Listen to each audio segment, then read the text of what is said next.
Hi, my name is Jens Peter. I'm a chief advisor at the Danish Embassy here in Nairobi on governance and development finance impact. I have a deep passion for development in Africa and above all, investment in Africa.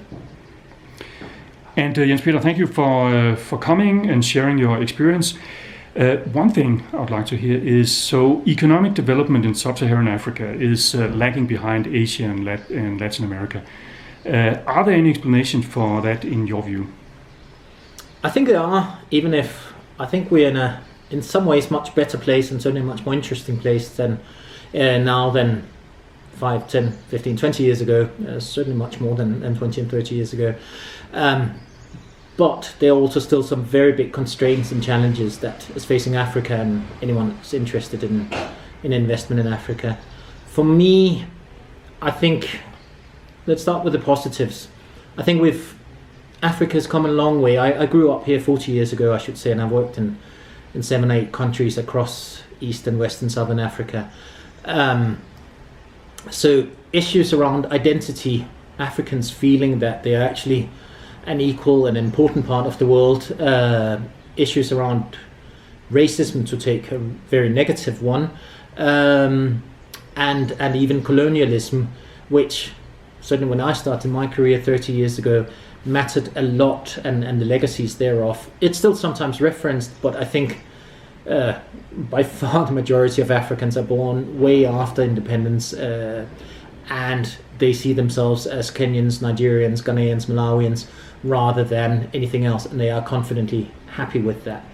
There are still populist tendencies, like in any other country, that sometimes try to use those historical legacies as explanations for non-progress or barriers to progress, and undoubtedly there are global structures that are maybe not in Africa's favor. That's kind of the backdrop to what I'm going to say now in terms of the more specific challenges.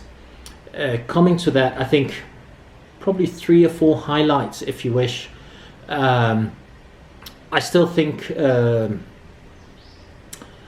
economic structures and regulatory capacities are low. Workforce capability, infrastructure, quality of investments.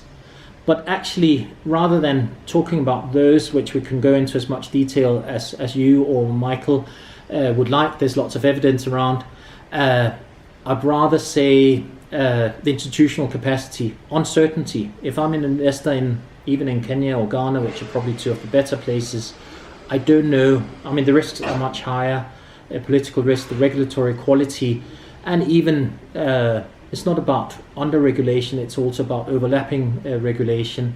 So those are probably some of the things I hear mostly from investors, and when I do my own analyses, that keeps investment back. Political, regulatory quality, and then basic infrastructure as well. Cost of doing business is much, much higher. Cost of moving a truck from Mombasa to Nairobi, to take that, or from Tema port in Ghana to the Ivorian or Burkina Faso border, costs more than getting the same container from Hong Kong to that port. So those are some of the top structures that I would highlight. Yes. What would you say are the key considerations you should have as a foreign direct investor in, for instance, Kenya or another sub-Saharan African country? Yeah, another absolutely key question. I think, again, 3 or 4 points. One, I think your time horizon, you have to accept that you need local knowledge, and it's important not to see Africa as a country. So local expertise, either within your own company or in-source it, is definitely one to understand how to maneuver. I think your time horizon, the days, if they were ever there, where you could enter Africa, make your million or your bucks, and then leave 2 or 3 years later, are gone or were never there. I think we're talking 5, 10, 15-year horizons for most investors and most sectors, and I think that's a good thing. I do think prospects to make money in Africa over the medium and long term are very high if you know what you're doing and you have the right product. But the time horizon is really, really important.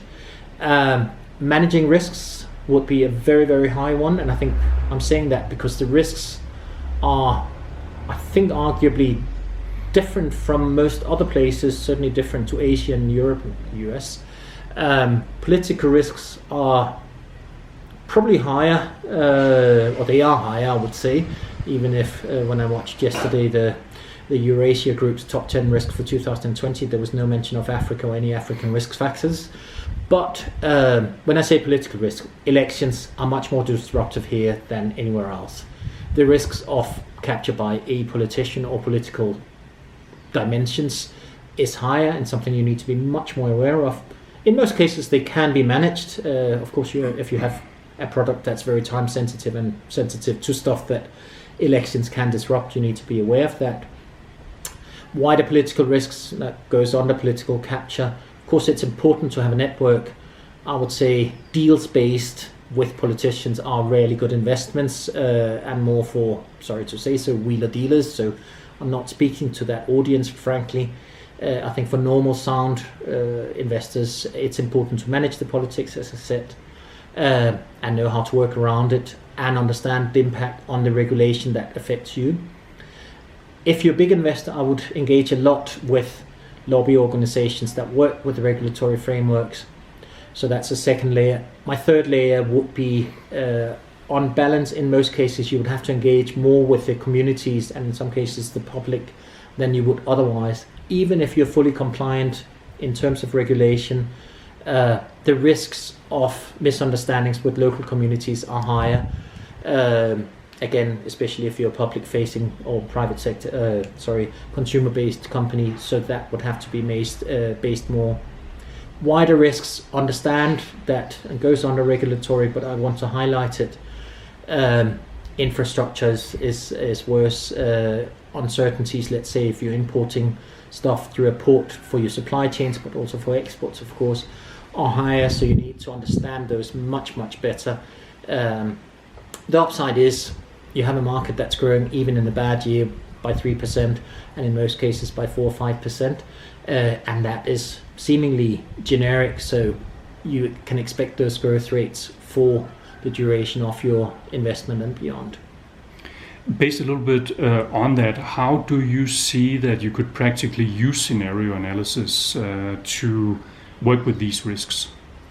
I think that's a really important dimension and something that I use a lot, both for my day-to-day work on kind of core governance, but also vis-a-vis planning off work and country business plans, if you wish.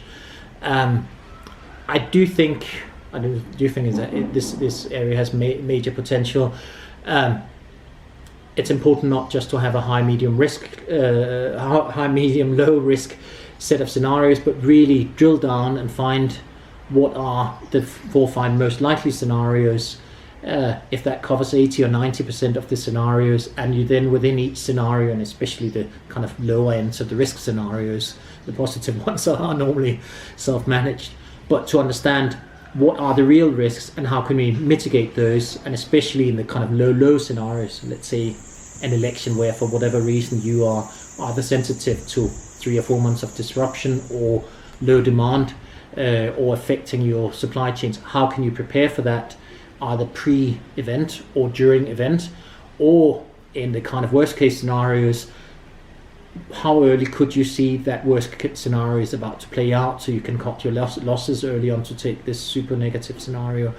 But I do think thinking through the top 1, 2, 3 dimensions of each scenario will help massively in your risk scenarios. Frankly, also in the positive, I've come across investors that have not been sufficiently prepared for success. If your demand goes up rapidly early on in a context where supply chains are slow and not as adaptable and fast and flexible as they would be, let's say, within the EU, you need to be prepared for that as well.